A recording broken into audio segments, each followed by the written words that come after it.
Yeah, I was incredibly rude about certain figures on the right. Uh, I said of Owen Jones, a particularly opportunist left columnist for The Guardian, that he was, what was it? A whore who bore the impression of the last person who sat upon him. I called Chaka Ramona and Uncle Tom, and I was equally delicate about various other figures. And those are sad, of course, but that doesn't call for physician-assisted suicide. That calls for redoubling the efforts to understand what our patients need, to have home care when people need it, to have palliative care when they need it, to have hospice care when people need it, to let them end their lives with compassion and with dignity.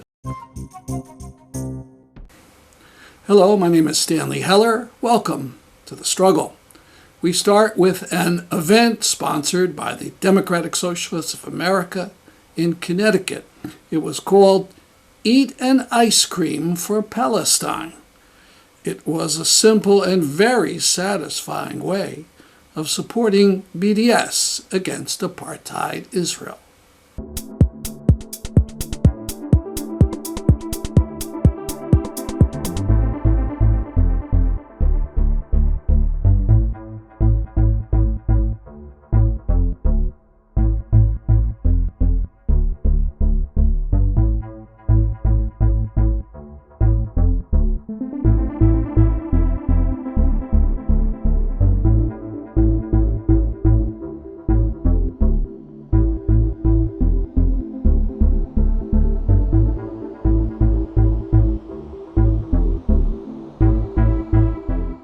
I'm eating a Jerry Garcia here. I want to thank the Ben & Jerry's company for sticking to their principles and deciding not to sell in the West Bank anymore. And hopefully go all the way and not to sell in Israel at all.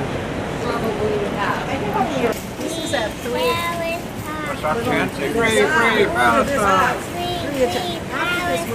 Free, free Palestine!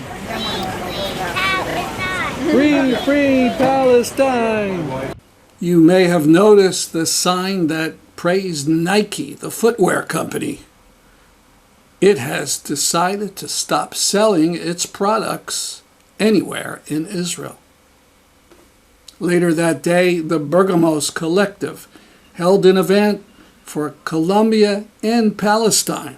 It took place inside and outside the Bergamos Theater of New Haven.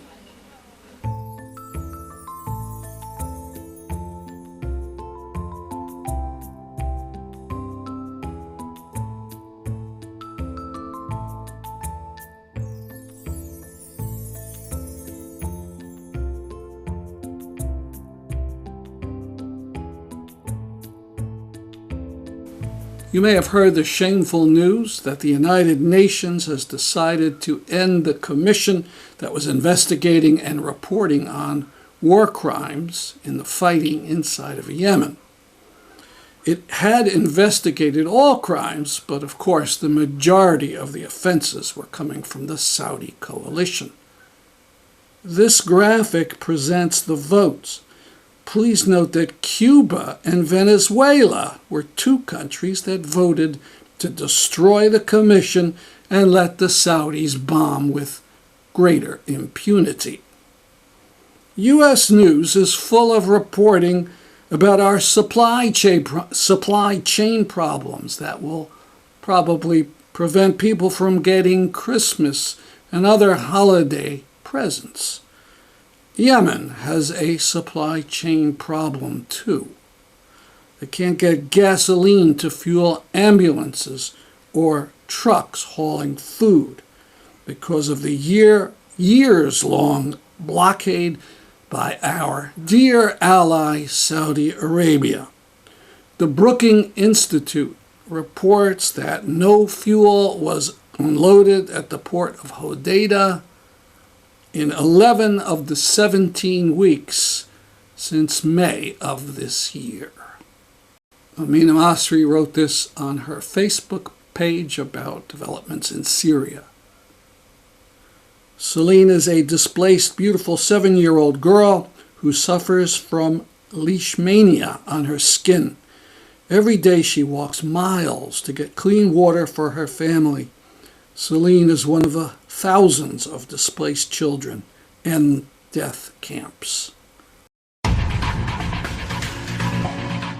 The climate is collapsing, and Connecticut's governor is sleepwalking. Protest, October 30th, 2 p.m. at the north steps of the Capitol. Be there. Now, more of my interview with British anti-Zionist activist and blogger Tony Greenstein. We were speaking about the Labour Party expulsions and how he feels that the right-wing Labour leaders that run the party are demanding that Jewish Labour Party members all support Israel. Nothing is logical or coherent. In essence, what they've done is redefine Jewish identity as a Zionist identity. So being Jewish is support for Israel. So if you criticize Israel, you're anti-Semitic. It's really opposition to an identity. It's identity politics gone mad. So obviously anti-Zionist Jews are the worst anti-Semites in a sense. I mean, there's no hope for us. But, then, if you tweet or you post anything critical of Israel, I mean, that will give offense to a Jew. And that's beyond the pale. Of course, if it comes to Islam and Muslims, like the Satanic Verses controversy over Salman Rushdie, then giving offense to Muslims is perfectly fine because that's free speech, you see. But when it comes to Jews, we are different. We're exceptional, you see. And it's really, you trace it back to the Holocaust, which has become part of a kind of Western imperialist identity. All the lessons from the Holocaust are not the ones that socialists draw, You admit refugees, you have a universalist perspective, you draw anti-racist conclusions. The lesson from the Holocaust is if it happened to us, we can do it to everyone else. You understand? I mean, this is the perversion of the Holocaust by the Zionists. And you will know more than anyone, I'm sure, that during the Holocaust, the Zionists didn't want to know about it. It was, they had one aim, which was to build a Jewish state. They really did not want to be troubled with the travails of the Jewish diaspora, who had brought on their own tragedy on themselves.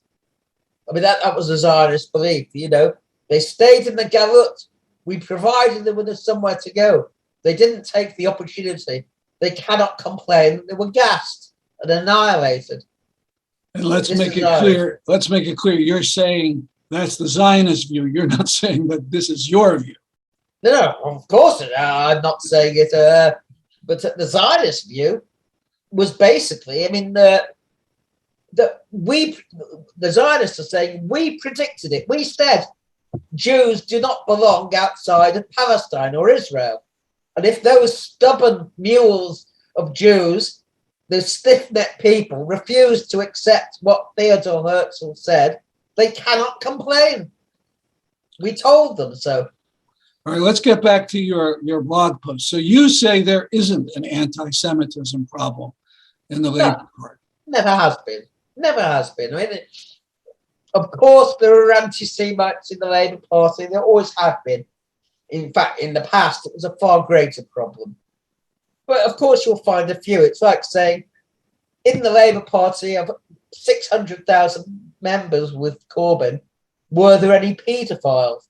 The answer is yes, of course. Statistically, there were bound to be. But was there a paedophile problem? Of course not. And it's the same with anti-Semitism.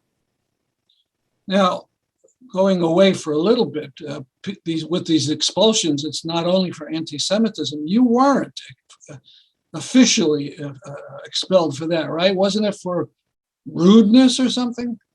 Yeah, I was incredibly rude about certain figures on the right.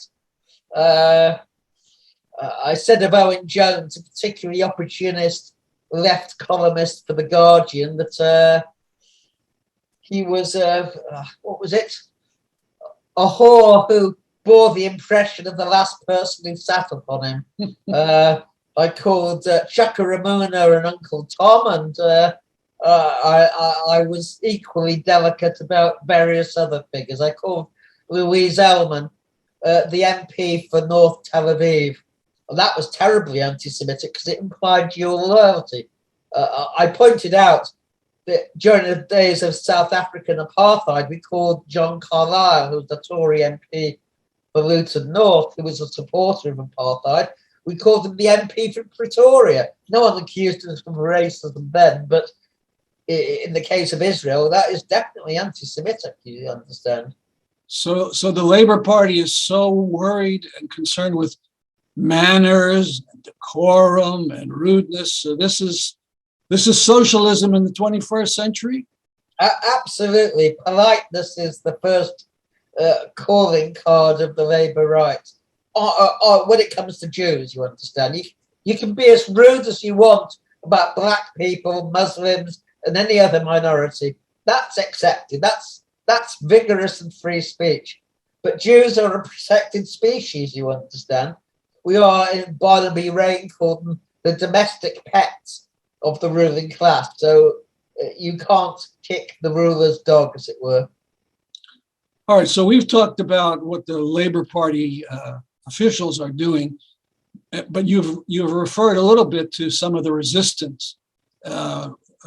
Labor Party in Exile, I think, and some other groups. Could you talk about the fight back?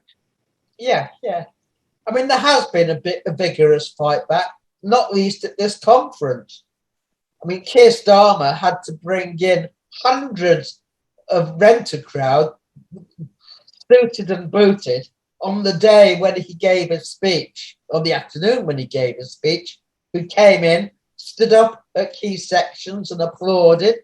In fact, they brought in armed police who were patrolling each aisle. It was more like Nuremberg Rally than a Labour Party conference. But still, delegates protested, they heckled, they showed the red card. We handed out pieces of red card to them, and they took them and they held them up. So it was clear. I mean, Starmer was heckled throughout his speech. But still, it was a pathetically long and boring speech. I mean, we watched it. We put on an alternative festival at the Rialto in Brighton. We had a whole series of speakers and events, and Not the Ford Inquiry and so on. And we watched his speech, and we were falling about laughing as he kept referring to his father and mother.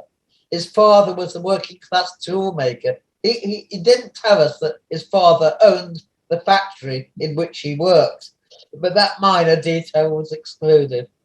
Mm-hmm. Now, so, yes. the party meeting, the convention passed some resolutions. It did, yes. And the one on Palestine, could you talk about that? Because that's pretty exciting. Yes, it passed a resolution. There was a right-wing resolution moved by a group called Labour First, which, condemned Hamas and terrorism and it talked about two states and so on, all that nonsense. But not one single Labour Party constituency adopted it, so it wasn't discussed. So the only thing they had was this resolution, which picked up on the Human Rights Watch and B'Tselem report and labelled Israel an apartheid state. Of course, the shadow Foreign Secretary Lisa Nandy wasted no time in disowning it. All right, but before we get to that, so I understand it was sponsored officially by Young Labour. What is that? It's the youth section of the Labour Party. They tried to suspend the chair of the Young Labour before the conference, but it ran into such a storm of protest, they withdrew it and said it was a mistake. It had been issued at about 1 o'clock in the morning. Some official had just posted out an expulsion letter, or suspension letter, I can't remember which. Jessica Barnard was her name, but they had to retract it.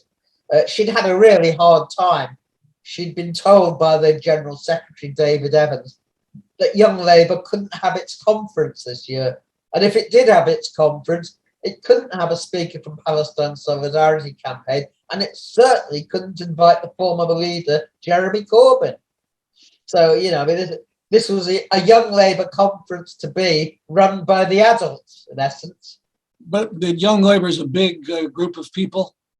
I don't know what size it is. I imagine it has a few thousand members.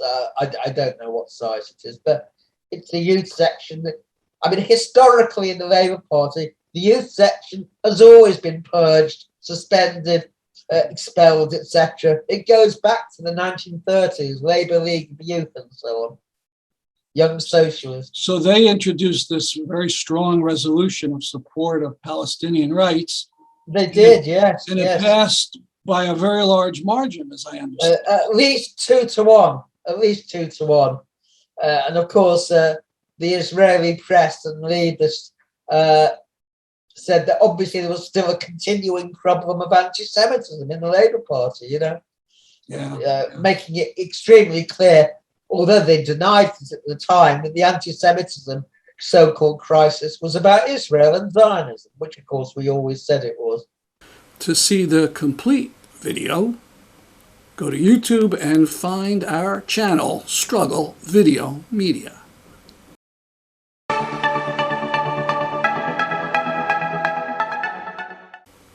We continue with video selections from the recent event in New Haven, held by the group Progressives Against Medical Assisted Suicide. We again go to Anita Cameron, who spoke last week. In this section, she talks about how she believes the issue connects up with race and class. The people that are wanting this are largely folks of higher socioeconomic status, people who are upper middle class, professional class folks, and largely white. They are the folks who are wanting this, who are wanting assisted suicide. She gets into the question of what is a terminal diagnosis. Is it solely medical, or does it sometimes have to do with lack of funds? And so with very few exceptions, the laws are based on Oregon's law. There was a gentleman named Fabian Stahl from Sweden. Sweden was considering adopting its own assisted suicide laws. And so they'd heard of Oregon, and they had some questions. Mr. Stahl had some questions for the folks in Oregon. And one of the questions that he had was the meaning of terminal and what can make you terminal. So one of the questions he asked, and he used diabetes as the example, he said, if someone loses access to their medications, to their insulin, if they're diabetic, and they lose access to it, can they then apply for assisted suicide under Oregon law? And the Oregon Division of Health said, yes, they can. They further said, the law is intended to be inclusive, not exclusive, and it didn't matter what made you terminal. So if you decided, look, I can't take this treatment no more, I can't deal no more, it's too much for me.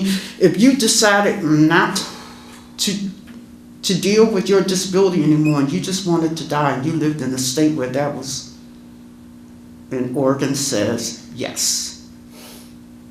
That is frightening. Yes. I met a lady named Stephanie Packard. She was, when I first heard her story, she was in California. But she's now in Maryland. I believe she's at Johns Hopkins now. But she had a condition called scleroderma. And she was getting treatments for that. And her treatments were costing the state of California, and her insurance company rather, The treatments were costing about $3,000 a month. And she had just gotten approved for her treatment, but a few days later, the state of California enacted their assisted suicide law. And so a couple of days later, her insurance company wrote her back to say, well, Ms. Packard, I'm sorry. We've determined that, this just isn't helping you, and here's some other options on the table. And one of those options was to take the suicide drugs. And Stephanie Packard asked them, look, out of curiosity, how much does the suicide drugs cost? We already know my treatment costs $3,000 a month. How much does the suicide drugs cost? What's my copay? Her copay was $120. So it's easier to kill you than to give you health care. And that was the consequence nobody thought of when they thought of these laws. Because she wasn't the only one. A guy named Randy Stroop out of Oregon went through the same thing. Several folks got letters from their insurance company saying, we've determined that this course of treatment is not helping you. Here's some other things on the table. And in every case, the assisted suicide pills was on the table. And think about if you're poor, and you're going through treatment, whether it's for cancer, whether it's from your condition, and you don't want to put your family in. And that's what's going to end up as things go on, as this is normalized. That's what's going to end up happening. One of the group's activists, Joan Kavanaugh, introduced Dr. Andre Safir of the Yale Medical School. This is an issue that progressives have to start taking seriously. It is very unfortunate in this state that our Democratic representatives and senators seem to be pushing this assisted suicide legislation. And we need to be very, very strongly telling them this is not all right with us. We are progressives. We stand against this. It is an existential threat to all of us. And Anita has explained that extremely well. I don't need to say any more. But please be in contact with your legislators. Let them know that it is not all right. We are progressives against this, and we will hold them to be accountable. I'm very grateful to Dr. Andre Safir for joining us also today, and he'll be speaking to us. It's really comforting and important to know that there are doctors who understand just how awful medical assisted suicide is and would be if it were enacted in Connecticut. He begins by reflecting on testimony he's heard from families of people who died after prolonged misery. I have great sympathy, of course, for the stories that they've told. These are stories of people that have died in pain or, as Anita said, with loss of dignity. And those are sad, of course, but that doesn't call for physician-assisted suicide. That calls for redoubling the efforts to understand what our patients need, to have home care when people need it, to have palliative care when they need it, to have hospice care when people need it, to let them end their lives with compassion and with dignity around their families, not to put them to death because people feel like there may be no other option because the medical system may not have all the tools and may have turned their back on them. So I was just struck by that. But I am sympathetic to the stories that people have brought up. He talks about his problem with assisted suicide laws. So where are my concerns in terms of, as a physician, in terms of these laws that are raised, as we've talked about already, in Oregon and in other states in America, in the Netherlands? And these laws have purported safeguards, and I'll touch base on some of them kind of as we go along, that are supposed to protect people and make sure that things don't happen inappropriately. Well, the first thing to understand, I think, is that we doctors are not always accurate in terms of the prognosis. So it's very important to understand that. People think that medicine is an exact science. And of course, sometimes we have a pretty good sense of what's going to happen. The patient has a terminal disease and they're not going to get better. And patients ask me all the time, well, how long do you think they have, doc? How long do you think they're going to live? Or the patient asks me the same thing. I say, I don't really know. It really depends on so many different factors. Is that we're not always as accurate in terms of our prognosis as we think we are. The other things that I think need to be mentioned, and I need to address some of this already, is these safeguards don't always work.